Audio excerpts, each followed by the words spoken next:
Hey Hey mamas, mamas, welcome back to another episode. I'm Jess. I'm Erica. Today we have Rebecca again. If you guys remember her from the educational consultant, we've got her back today to talk all things potty training and why it's so important to, or why do kids learn through play basically. Mama's Code. I was actually looking forward to this conversation because I think I'm coming up to that point that I should probably start potty training. I don't know when is the best time. A couple months ago, we had a conversation about this when Erica and one of our friends was explaining how it's been with them and potty training. And at that point, I said to them, I haven't started simply because I knew that my child wasn't ready. Like, he had no awareness of his body, basically. Like, he would pee without, like, obviously I'll have him around without a nappy and he'd pee, he wouldn't even realize that he was peeing. Whereas now I always, because I've introduced the potty to him, so he knows what it is, he knows what it's for, he thinks it's the funniest thing ever, but he doesn't use it. So when he goes round the house without his nappy and he pees, he's like chi chi chi, and I'm like yes, and I applaud him, but then he doesn't get it with, this is where it goes. So I'm not really pushing it upon him. I'm just kind of letting it roll. And also, I'm not gonna lie, my child pisses me off. Like, he pushes me to the edge that I'm like, I don't have the patience for this. Like I said to my partner literally 2 days ago, I said, I'd rather pay someone to do potty training for him because I feel in me that I can't. And it was one of those days where you just want to throw the towel in and walk out that house and never come back. And I thought, I'm going to have to pay someone. Like, I don't know how, but I'm going to have to pay someone to potty train him because I can't do this. And I think Erica, you could probably vouch for this because for you, they potty trained him in nursery, like both of them. So obviously you just had to follow the instructions on how to continue it on at home. So obviously, like, I remember, was it with Joel that they said, what's the point of us teaching him, and then at home you just put the nappy back on? And But it was because he when he sleeps at nursery, he would sleep without a nappy. But I was always that scared parent that he's going to pee the bed. So at night I would put a nappy on, and then when I told them, they were like, "What?" So all the work that we've done here, you've basically brushed it off, because at home he's meant to already be. And I did realize he would always wake up dry, but just in case, I'm sure you've had encounters where you're like to parents, like, no, you're doing it wrong, this is how you're meant to be doing it. And that's just a step I had to follow. But yeah, it was a learning curve for me because I was doing it all wrong. Oh, but that's don't feel like that, because no one gives you a guide on what to do. And that's why I always say to nurseries that they should do workshops of parents on potty training, so you're aware of what to do, because there's no point of us saying, oh, you're not supposed to be doing this and that. How are you supposed to know?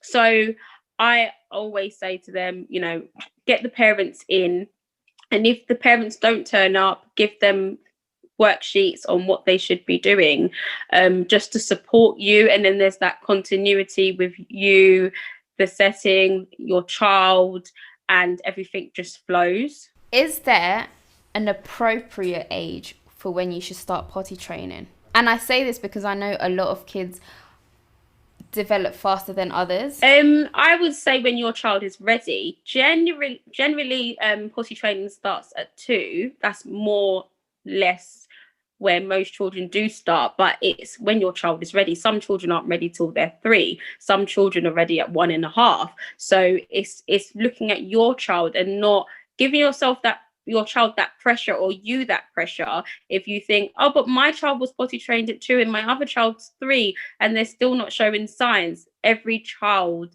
is an individual, so they're going to do things at different ages and stages. So it's about looking at your child and seeing when your child's ready. And how do you know when your child is ready?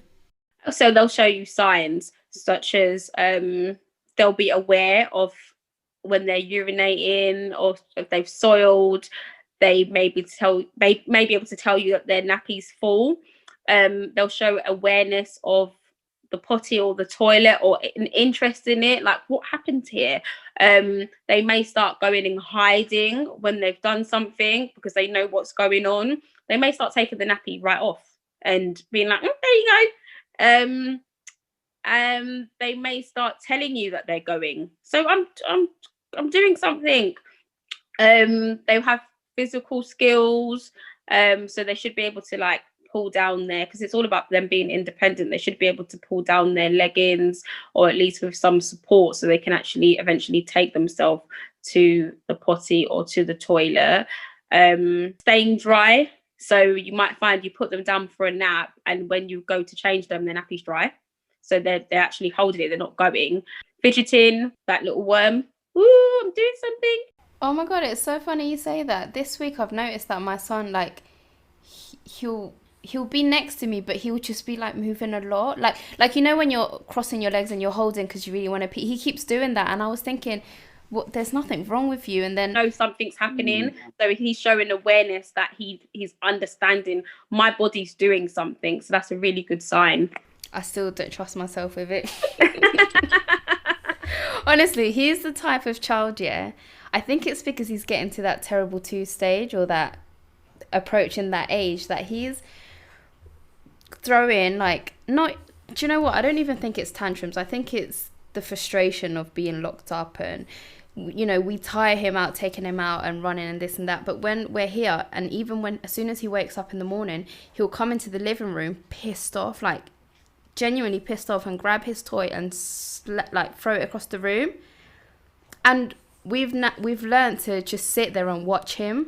Like we don't ask him like what's wrong, because when we started saying like, what's wrong, are you okay, he would get even more pissed off and he'd hit me.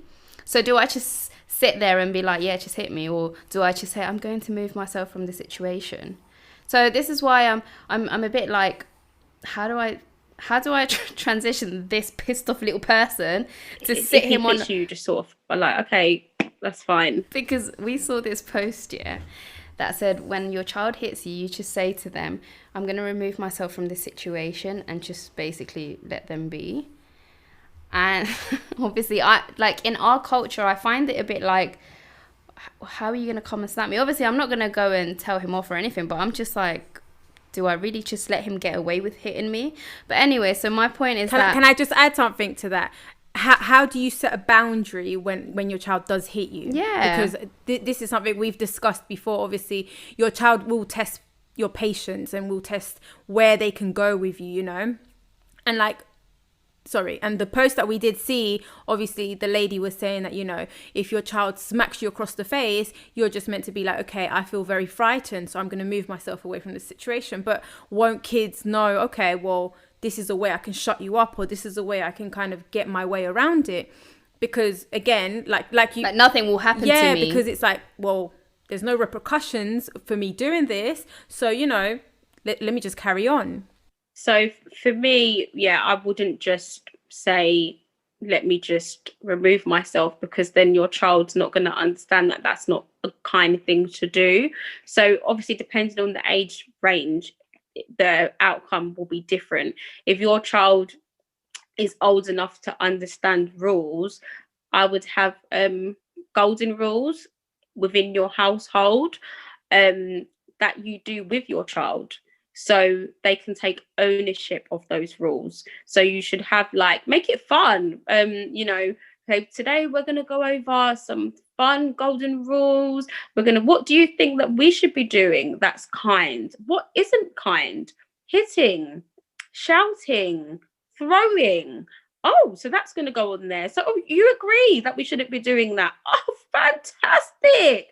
And then you set up the boundaries. So if you do these things, this is what's going to happen. And then that's when you can back it up. So they've just chucked a toy at you.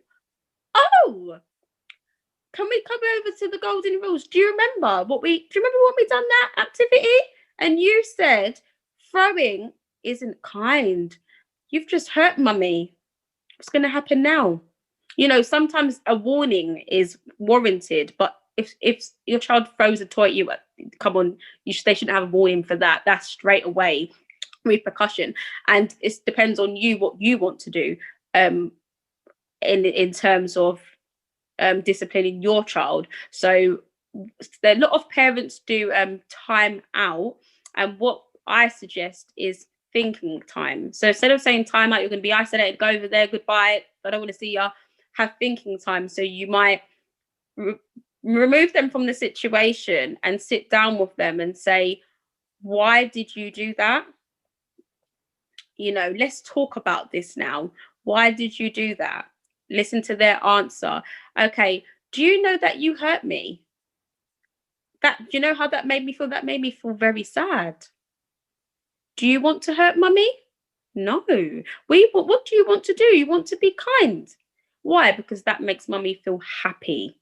But you've reinforced the rules, you've gone to the chart, they understand, you've come away and you've had a conversation about it. And they might actually tell you why they've thrown that. They may say to you, Mum, I've been asking you for a drink and you haven't been listening to me. So boom, I've chucked it at you. Then you can think, oh, do you know what? Yeah, do you know what? He was asking me and I was on the phone, or I was just in the middle of sending an email and I forgot. I said in a minute, and 20 minutes has gone past. So it doesn't warrant what they've done, but it can make you more aware of your actions to support them better. So you'll think, okay, the next time they ask me for a drink, instead of saying in a minute, just quickly go and do it, because then you can get back to what you were doing.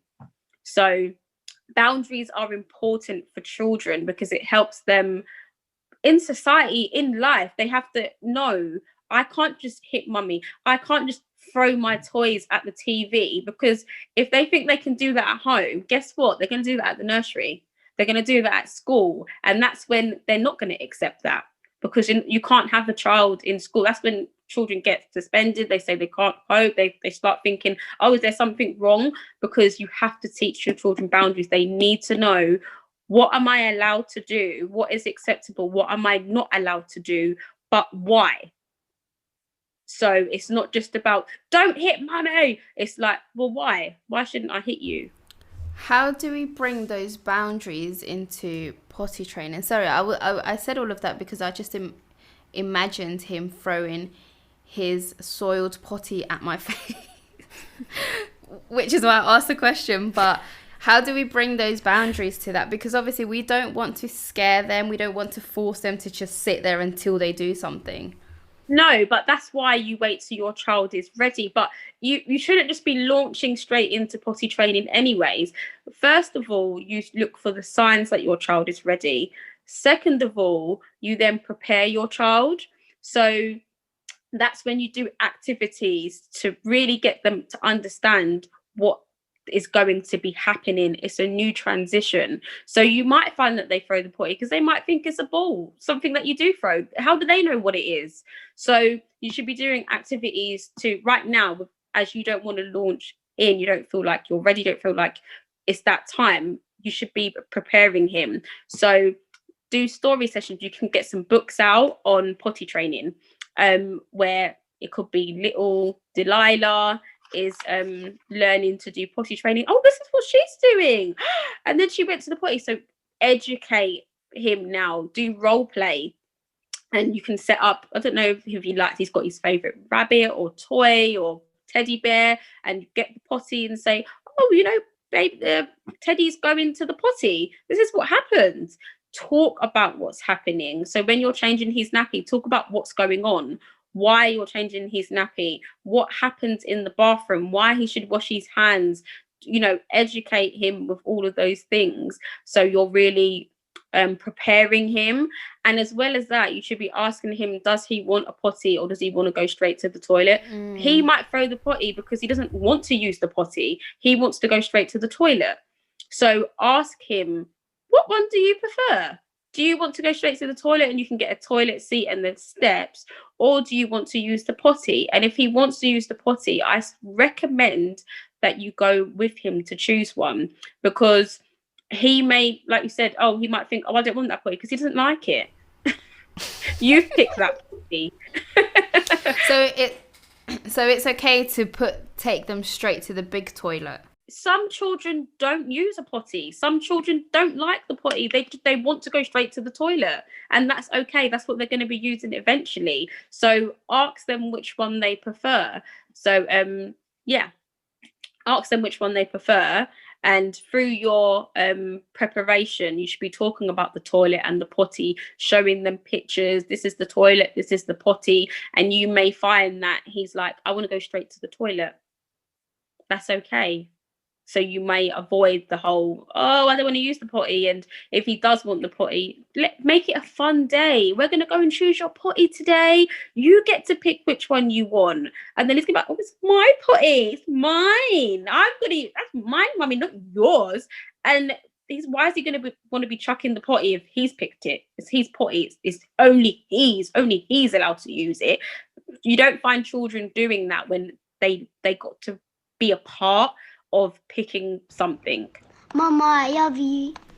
Would you say it's good for them to kind of go with you to the toilet so they know what's happening and kind of can put 2 and 2 together? As in, you go to the toilet and then your child comes in with you? Yeah. I don't, some parents do that, but I don't think it's necessary. In the nursery, we don't do that. And the children are still learning how to do that. So I don't feel like that's a necessary tool to use. So what about, because we've had a few mums ask us, you know, that some people say that letting them feel wet will make them uncomfortable, and then they may learn to, you know, oh, I don't like feeling like this. So because I remember when my son started potty training, they obviously asked for extra clothing for nursery because he would eventually, you know, pee himself. So I started thinking, I'm like, so do nursery actually like let him sit in like his pee and make him feel uncomfortable for him to learn? But then obviously they don't do that. But most people tend to think that if you leave your child with like wet pants or knickers, it's a way of teaching them that this is not right and you need to, you know, go here or else this is always going to happen. In the nursery, we don't do that, no. What we would do is, first of all, encourage you to get pull-ups. And then every time we've changed them, they'll go and have a little go on the potty, or throughout the day, they'll go and have a try. We wouldn't just be like, take the nappy off. But I think that more works. I don't think you should ever be just leaving your child wet. I think you should start off with the pull-ups. I think that could be quite distressing for a child. All of a sudden they've wet themselves and they don't know what's going on. So I wouldn't encourage anyone to just take the nappy off straight away. I would say go to pull-ups, and if you want to, you can get those, you know, those pants. It's like underwear, but it's disposable, so they're lighter than nappies, so it's not going to hold a lot of urine, but it still isn't going to leak like pants. So I would say to start off with that, because you don't want to shock your child and upset them and distress them, because that's quite scary to one day just wet yourself. My mom certainly did that with my little sister. I remember when she started training her, she would put her in just her little underwear, and as soon as my sister would pee herself, my mom would be like, oh my god, look what you did. But then obviously she will say, next time you have to go to the toilet. Is that bad of us saying like, look what you did? Like, that's disgusting. Yeah, I do think that's going to really knock your child's self-esteem, and it can actually make them go backwards. Like have fear, right? Yeah, fear, because remember, it's a normal thing. They're learning. So you don't want your child to feel embarrassed or like worried or scared that, oh my God, I've done that. And then panic, because that's what they're going to do. They're learning. So you, instead of doing that, encourage them and say, it's okay. Next time you'll be able to get on the potty. It's fine. Keep going. Good try. Give loads of encouragement, loads of praise. Really motivate them through activities. Like I always say to parents, as you're going through the potty training, give them activities to encourage them. So one example is a potty training paper chain. So, you know, it's just a normal paper chain, and every time they go and use the potty, they get to add a loop onto their potty train. So you can be like, wow, how big is it going to go? Can you imagine? It's going to be bigger than mummy and daddy. Look, this is how many times you've gone today. So bring it back to positive reinforcement, you know, they're learning. Let's encourage them. Let's be positive. And you'll find that they probably want to go more because they're going to be like, oh, wow, look, this is so encouraging, opposed to, oh my God, I'm going to get in trouble. I'm going to get in trouble, and that panic. And sometimes that can make the child wet themselves more because they're just so scared and afraid of they're going to get in trouble or they've done something bad. I was going to ask, you know, with sleep, obviously we know that there's all the regressions that they go through in the early stages, and every regression is because they're actually progressing, right? Which is when they start sleeping longer, their timetables, etc., etc. Does that happen in potty training? So can they go from being dry and knowing how to use the toilet to then all of a sudden they've just started to pee themselves again? Yes. That does happen sometimes. And what I say with that is sometimes just take a break. So it doesn't actually make them go backwards. Sometimes you have to say, okay, do you know what? Let's go back to the pull-ups and let's take a couple of weeks break, and then we'll try again. Because there's so many reasons why. Sometimes children just do that and you don't really know why. Sometimes it could be a transition. That's why we always say there's certain times where you shouldn't do potty training.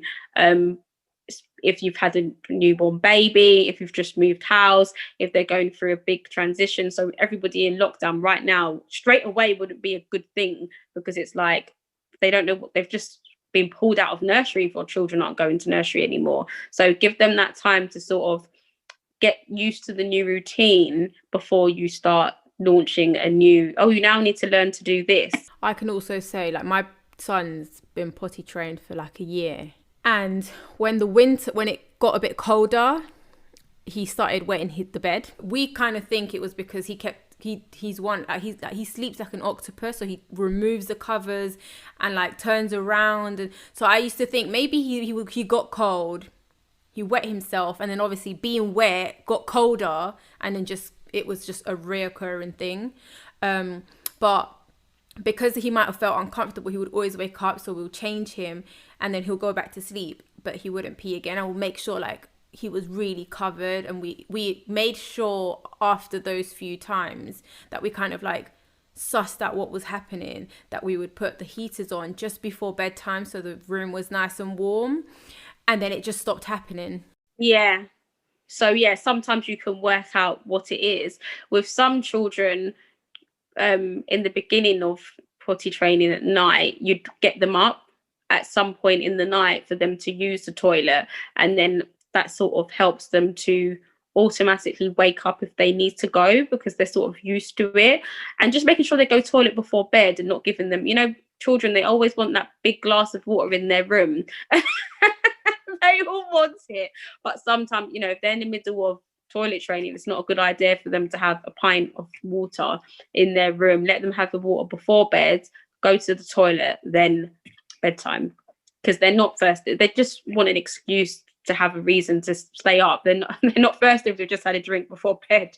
But, you know, oh, I'm so thirsty, I'm hungry, I'm not tired, I'm scared, oh, please help me. So it's just, they're fine. Do you think, or I mean, I guess it depends on what's working for your child, but do you think it's easier or better to start doing bedtime potty training rather than in the day? No, I think they need to learn in the day first. They don't even know what's going on. How are you going to just be waking them up in the middle of the night and saying, come on, potty time? They're going to be like, what's Can you imagine? Like, this is payback for when I was pregnant and you would make me get up during the night. be like, what is going on, mum? I mean, I know we're in lockdown, but this is too much. So I would say introduce it in the day, so you can do all those fun activities. You can prepare them. When they're sitting on the potty, you can have like a library where it's all their fun books that they can have a look at. So not sitting there bored. Of course, they're going to get bored and get up and start walking around. So it's about preoccupying them. Have that this is your little special box where it's got your special toys in for when you use the potty. And, you know, make sure you've got some things in there that they actually want to play with. So don't just chuck anything in there. Let them go round and pick what they want in their potty training box. So when they sit on the potty, it's like, oh, yes, I got this to play with. I've got that to play with. I've got my favourite books. So switch it up. Don't always have the same things. Is it important to have the potty in the toilet? Does that affect it in any way where you have I don't it? think it does. Most of the time you would have the potty in the main, if you're doing it from home, I've always had the potty in the main room that I'm in, because if they really need to go to run to the bathroom, sometimes it's too late, and nobody wants to sit in the bathroom for a long period of time. So I think eventually you will transition and put the potty in the toilet, because that's where they need to understand that's where you do need to go. But I think when you're first starting out, just have the potty in the room without them even using it, just so they can get used to it. That's if they want to go straight to the potty. Just have it there. They're doing the activities, so they'll know what it is and what it's used for. And with some children, they just go and take themselves. They just go. Yeah, I had a friend as well. She obviously started in the living room, but when they did the transition from putting the potty into the bathroom, their daughter would pee herself on the way, because obviously she's always been, or no, they didn't have, well, they had it in the living room, but when they would see that she wanted to pee, they will put the potty right beside her, so they wouldn't give her time to go to it. Oh, yeah, I would give them I wouldn't be moving potties around. Just have it where they want it, so they can walk over. Yeah, that's what I said. I was like, because she was like, well, how does Kay do it? And I was like, well, no, Kay just goes to the toilet, because obviously he was potty trained at nursery, so he knows, and he didn't really use the potty. He went straight to the big boy toilet, because obviously he has a bigger brother, so he always sees that his brother's on the big boy toilet, so he just wants to do everything he does. But I did say to her, I was like, no, I think it's best you teach her that she has to go there, and also they will pull her knickers down. So it was like, I was like, no, she needs to learn how to take them off, because that's one of the main things you need to teach your child. You need to make sure that they're taking it off and pulling it up as many times, because if not, they're never going to be able to fully go to the toilet by themselves, because they're going to always need assistance of you. Oh, well, I'm going to piss myself because no one's taking my trousers down.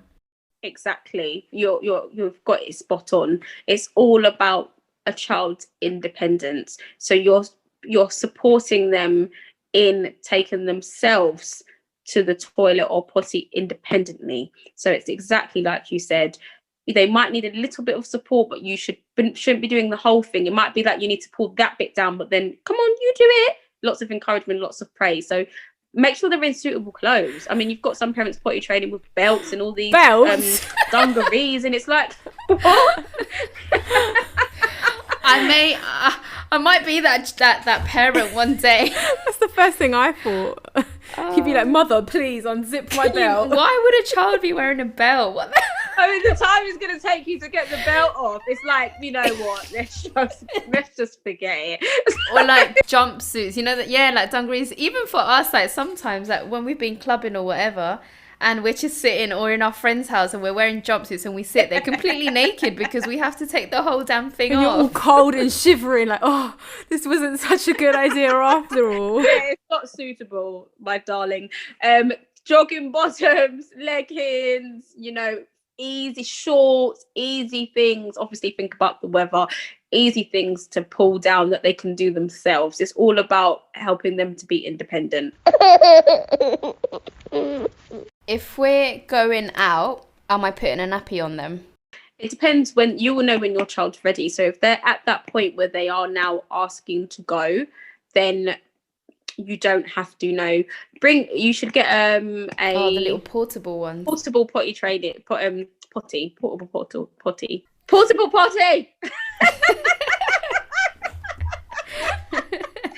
can't even say it. Yeah, get a portable potty and take that with you, because they will need to go at random times. But just being, you know, clever and letting them go before you leave the house. Make sure you have intervals in your day. So if you're going out, don't just be like, okay, well, we're just gonna go for the day and just see what happens. Obviously, schedule in toilet breaks.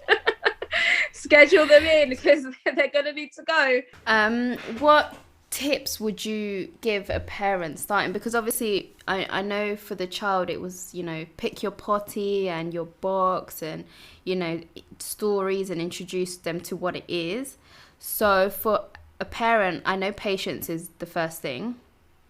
But how else could we come prepared to start? Or like, how do we know how long to put them on the potty, how many times? Like, like, do you know what I mean? Like, obviously, say if they've just had lunch and they've had a drink, would you take them within the next, half an hour or something? Yeah, I would say within the next 20 minutes. What you will find, write down, like, have like a potty training diary, so you can start noticing, maybe this is when they had an accident, this is when they were successful, this is how long I put them on later. So because every child's going to be different, so you will start to notice a pattern with your child, and then you'll be able to it will be automatic after that. So but please just start off, prepare yourself as well, please, because I find that parents will do all the preparation that I've said, but they haven't really then prepared themselves. So then when their child might have an accident, they're getting really frustrated and upset, and it's like, they may not even say anything that's negative, but they're bringing an atmosphere, and your child will pick up on that atmosphere, and it can affect what they're then doing. So it's like, just a nice, like I said, do the breathing again if you need to. Breathe, calm yourself down, and remember, this is something to celebrate. This is helping your child to reach a milestone. So as much as it's going to be a little bit stressful, turn it around that you're teaching your child a life skill. This is an important thing. This is like, great. What a milestone that your child, I mean, who doesn't tell people when their child's potty trained? We all do, like, oh yeah, they're potty trained. It's something that you should be so proud of. So turn it round into, what, you're really helping them with a life skill. This is a fantastic milestone. This is something that should be celebrated. And so you should be given lots of encouragement, lots of motivation, a good atmosphere. If they have an accident, it's okay. Like, could you imagine if every time we made a mistake, someone was like, well, why did you do that? We'll be like, oh my goodness, especially like in your business. It's like, when you're a business owner, there's some things that you don't always get it right, and the customer might not be happy. Like, it's not nice when someone says, oh, you didn't do it right, you didn't do that. It does knock your confidence. There's nicer ways to say things. So I think just try and think about the way that you're reacting and the atmosphere that you're bringing into your home, and it also having a conversation with with their siblings. So let them know, we're going through potty training. Don't laugh if they have an accident or anything like that. Like, please just give lots of encouragement and say well done, because that can knock them as well. And obviously children are children, so they're not knowing that, oh, I shouldn't laugh, because they're just being children, they're innocent. So just having a word with the siblings and saying, please encourage when they're successful. And also, I would also say, if your child is bilingual, speaking to the nursery about words that you may use, because I do find a lot of the time children are at that stage where they're ready to go, but they're calling I need the wee another word, and because you haven't actually said to the nursery, this is the word that they use, which means toilet or which means wee. So they're saying it, and they're like, oh, bless them, what are you saying? Oh, lovely. And you're like, no, I'm asking to go to the potty. So it's like, share those key words if your child's bilingual. Can you imagine? Especially because sometimes when they're ready, they're not communicating at all. Like, they're still talking gibberish. Yeah. Mama, I love you. So if we move on to because it's important that your child is playing, they learn through play, right? Children do learn through play. What I would suggest is, over a couple of days, observing your child, which means just look at what they play with, and that way you find out what their interests are. So they might have said, Mum, can we do painting? You might have set up an activity with Lego that they thought, oh, that was fun. And so you're just getting to see, what is my child interested in, because their interests change all the time. This week they like Paw Patrol. Next week, I didn't like Paw Patrol. So it always changes. So look at their interest And Mama's then code out. from there, Mwah. and also if they can talk, ask them, say, what activities would you like to do? Mummy or daddy or nanny, auntie is going to be planning some activities for you. What would you like to do? So if they're able to add their input, write that down as well. From their interest, you'll then develop activities to support their development. So like I said, your child might let Peppa Pig, and you might find, okay, my child needs to learn to count.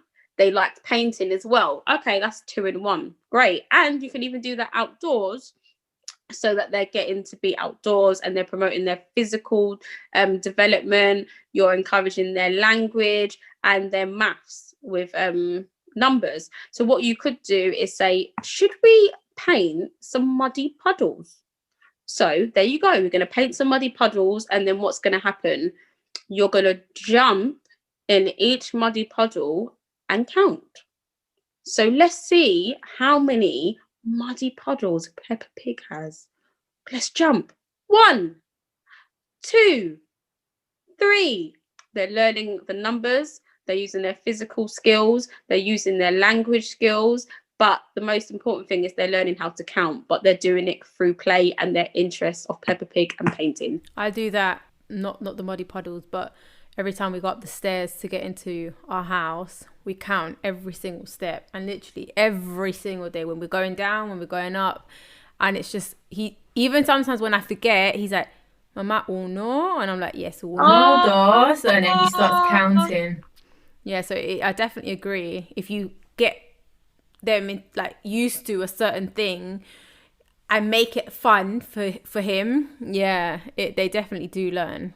And it's more fun for us as well, because when we're thinking of these like cool little fun things to do, it's like, oh, I want to do this. Like, it's more interesting for us, and then that way we're enjoying it, they're enjoying it, they're learning, they're achieving, and we haven't had to have a tantrum because they've wanted to do it because you've included their interests. What would you recommend? So like, say like for Jess, let's start at her age range. So like, say like from a baby to a 1-year-old or 2-year-old, what are the main things that they should be concentrating on? So obviously I think Jess is at the point where her baby needs to be developing his motor skills and etc. So what things could she do to get Leo to reach those targets?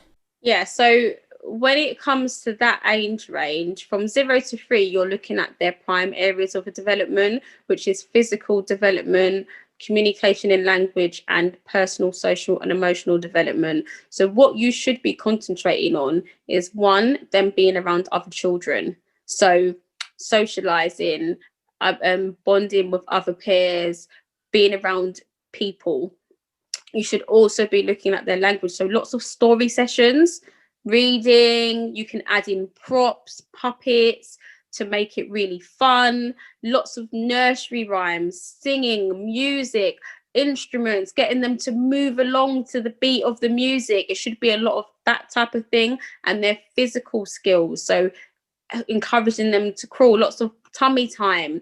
Where a lot of parents, they'll have them on their belly, then you might have something and try and get them to reach it, that type of thing. Physical skills, getting them to manipulate objects, sensory, like letting them feel different textures of material, water, that type of thing. So it's all about those areas, speech, social, physical. And so you can do that through that. Lots of music, lots of stories, lots of interaction with other children. I mean, I've mentioned this to Erica a couple times, that when I've had my kid around other kids, he goes to play by himself, or he obviously doesn't share because he's learning that now. But he doesn't have play groups at the moment, so he's literally at home just with me and my partner, and we go to the park every day, but there's no kids around. So I think we're in a different circumstance now, so I think you can't incorporate everything right now, and they will continue that once he goes back to nursery and once things are open. So there are some things that you're just not going to be able to do, but as there's you and your partner there, you can still do some activities together where you encourage sharing. So you could even do what's in the box. You can put some different things in the box, and you say, what's in the box? What's in the box? shall we have a look and see what's in the box? And then one of you picks out what is in the box and has a feel of it, then the next person does it. Then the next person does it. Or you could do like a singing activity where jumping bean. It's like, you know, you've got to know the word, the song, but you can pick any song. I don't know if any songs that you know where one of you will stand in the circle and jump and until the song finishes, and then that person sits down, and then it's the next person's go. So you can do that. You don't need children to do that. You can do that with him, but he's learning, oh, I have to wait my turn because mummy's jumping. It's her turn to jump in the middle along to the song. Then it's daddy's turn. Then it's my turn. Oh, okay, I've had to wait. Do you think it's a red flag if you see that your child isn't concentrating, or is it because it's boring, or because something is up with their development? I think it depends on the age range of your child. If your child is your child's age, that's going to be normal. They're going to have a short attention span. So even in circle times with the babies, sometimes we've only just started a song and one of them's crawling off over there. So it's, if they're at a young age, they are going to have a short attention span. I would say from 3 up, they should be able to sit through a story, but they're still going to be learning to do that. So it's okay if they don't. It's just encouraging them. Come on, let's wait to the end of the story and listen to that, and making it fun. Because if you're just reading the story to your child, even I'll be like, see ya. But if you're giving them props to hold, you are bringing the characters to life, you are changing your voice depending on who the character is, then they're more likely to think, this is too fun for me to go anywhere. Do you think, so like obviously I know nursery isn't compulsory, so parents don't need to send, but do you think there's an appropriate age that a child should be going to nursery? Because again, there's all the, like for me, I personally felt like with my first child, we didn't have no kids around, you know, like my friend Jess there, she didn't have a child. My other friend, no one had a child. So I felt like my child was very lonely.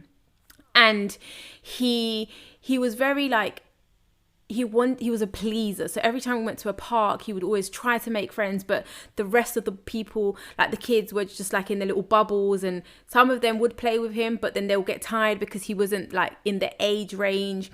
So he wouldn't have friends. When he started nursery, it was a whole different experience for him. And I felt like, because it was very sad, you know, it was always me and him together.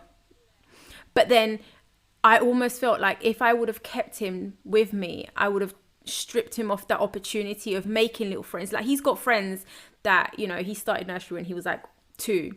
He's got friends that he's 6 now, and he still talks to them. They remember stuff, and even like when they weren't in nursery, like we'll do little play dates outside. So it gives them another meaning, and it's like their first little friends. It's just so nice, and I think for the most part it helps kids so much in the sense of making them sociable, and it helps them when they obviously do the transition from nursery to reception. Because I find that, and I do know quite a few people that didn't decide to do the nursery, which is understandable, you know, it's not for everyone, but their child had such a difficult time adjusting to reception, and that is compulsory now. So there is no, oh well, I don't want to go. No, you have to go. So it's like you say, like, you know, you can't just you need to do it all at once. No, but I feel like parents that strip kids from that opportunity of, you know, developing those social skills, you know, giving them a bit of independent time. Because even like with play groups, yes, it's a play group, but you're still there. Your child is always going to be able to come to you. So again, it's that thing, your safe space. So if they drop, they're going to come to you because they know, oh, you know, mummy's going to play with me. Or in like Jess's situation, when Leo's been around our kids, you know, he always goes to her. Even with other kids. So it would kind of be the same in a play group, because that's all he knows, you know, that's his mum. So he's going to be like, why would I go play with this other little person when my mum's here? I can play with her. Yeah. So I've always felt of it like that. And maybe it's because obviously my kids from a really young age have gone to nursery, because I see how much it helps them yes, I see the benefit. And, you know, like my kids go to private nursery, so it is expensive. So I, like, even to Jess, to my other friend, I'm always like, you guys need to put, you know, your kids in, because not just the educational part, but they learn so much. And just seeing them come home, and like my son, he's 2, and he's like, in the mornings, I'm like, we're gonna go see Aurora, and he's like, Aurora? Yes. And then I'm like, and who are your little friends? And he just starts, oh, Sunny, Ian.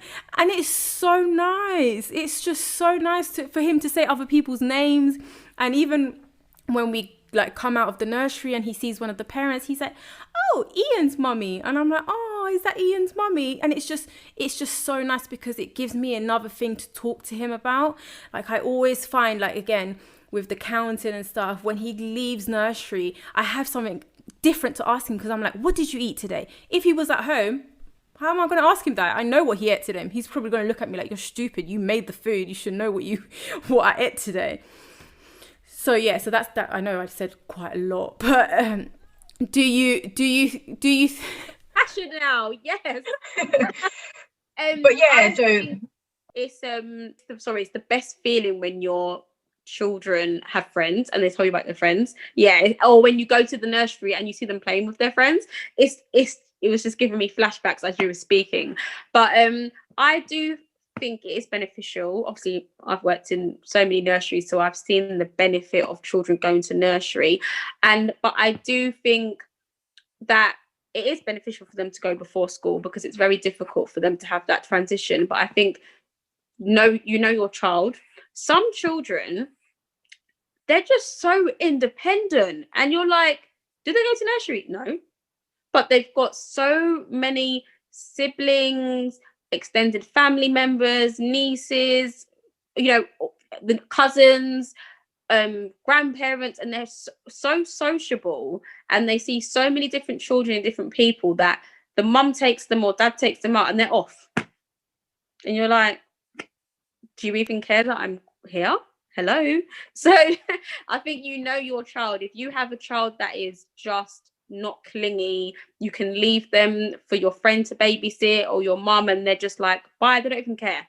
Then you know that your child's more than likely going to be able to transition into school well, because every child's that we're all individuals. So some children are okay and they go into school completely fine, but some children, yeah, they will have a meltdown if you don't get them into nursery before. So I think either way, it's still beneficial for them to go, I would say at least 2.5, 3 to go to nursery. So they've got that little bit of time before school. But also, I don't want parents to feel that added pressure. If your child is a child that is sociable, or you want to put in that extra work to make sure they're around lots of other children, play groups, family functions, play dates, you let people babysit your child, so you're also absent, because like we said, if you're there, it is completely different. So if you're a parent that does that, then that's okay as well, because then at least they are getting that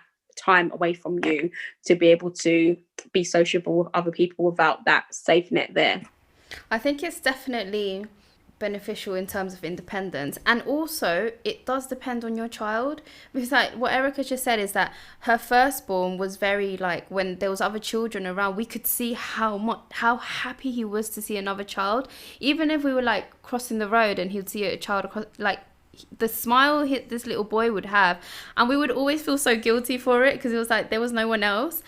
But then say my child, he's always been very, like, he's happy to sit in a corner and play by himself. Even from when we were in playgroup, like, I would let him go, and he would have days that he would just go and do his own thing, and I'll be sitting there on the side. But I could notice from a side that he was always more like in his own space. And I mean, at the moment we're waiting to hear back from his place at a nursery, because I see that now the frustration that he's holding is really getting in the way from him concentrating with things that he should be doing, or not doing, but if I'm sitting with him and I'm playing with him, he doesn't want to. He's losing concentration, and I think it's because the fact that he's just here, locked up here, and obviously when we go out running and burning off that energy, it's not the same as interacting with someone else on their level. So honestly, I can't wait until they say like you can bring him in. And I think, do you know what? I think some people as well just fear that something bad is going to happen to them in nursery. Me, all the time. We had different occasions where, you know, I've disagreed with certain things, but no matter how many disagreements, I can't thank them enough for what they've done for my child. And they love him. They absolutely love him, because we go now, my little one's in that nursery. So now that Joel comes with me to pick up his brother, they hug him, and they like, obviously they've seen him from like 1.5 to like 6, so it's like their little baby. Yeah, so it's really nice to see. And even like outside of nursery, like, well, like on a Saturday, if he happens to see a teacher, because they all call them tia, so aunties. So he's like, oh, hello, tia, and they hug and everything. So it's really nice. But yeah, I always, like, you know, I couldn't wait for my child to talk to me so I could be like, did anyone shout at you? Did someone say something rude to you? I don't know. I'm just that paranoid parent that I think, oh my God, what if this person slapped my kid or like pinches him because he's annoying? That's me. One of those mafia parents, you know, one of them, you don't mess with my child. Literally. And I'll always be like on top of my husband, like, oh my God, what if they're like bullying Joel? And he's like, Erica, shut up. And I'm like, no, honestly, like, what if they're just like doing things out of spite now? Like, they're just, you know, being horrible to him. And Joel loves going nursery. Like, I'm sure you'd tell, like, there'll be signs like, oh my God, no, I don't want to go there or something. Yeah, and you can tell when your child's happy there. And some children, they still do get upset when they're going to nursery, not because, oh, nursery's not a nice place, but some children are just like that. They just still be like, oh, mommy or daddy. I think fear definitely holds back parents and just people in general from a lot of things, and it's just normal, it's just natural, I guess. I think it's also because we have so much access to social media, and you know, I'm sure we've all encountered like nannies hitting kids and being recorded, and you know, even like the news, you know, broadcasting that, you know, a childminder or like a nursery teacher hit a kid, or, you know, kids coming with their hair cut because a teacher got angry, like different scenarios that you automatically think, shit, this is going to happen to my child. And you automatically set yourself up for failure, because in your head, no one is going to be good enough for your child.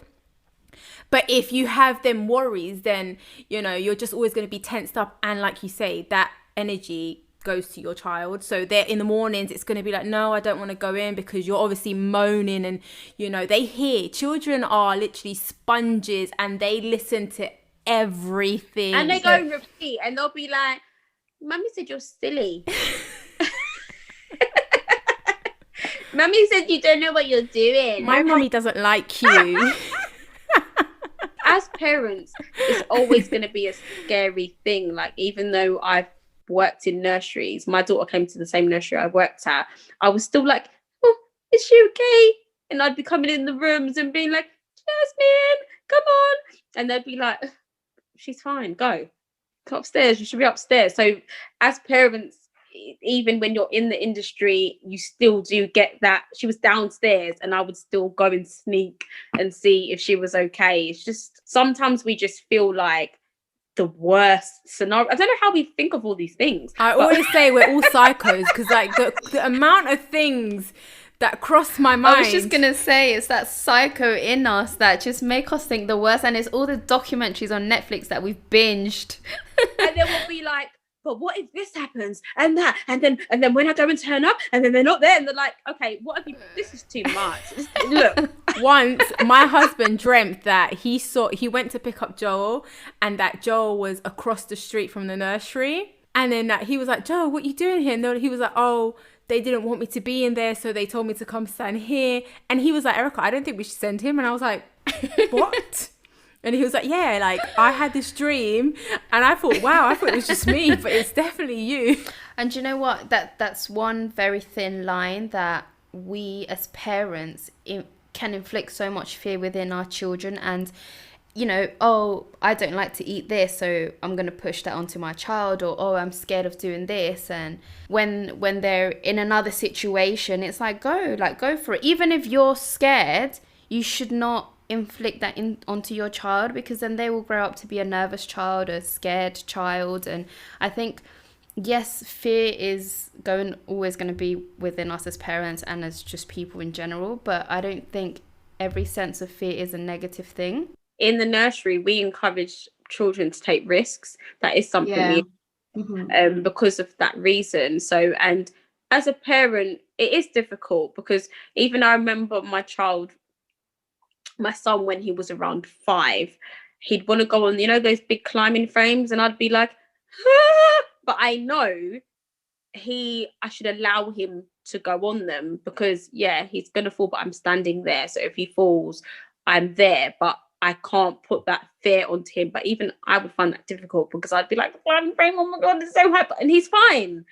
So it's important to just let them do it. You're there, so do it with like wisdom. You're not gonna, and carefulness.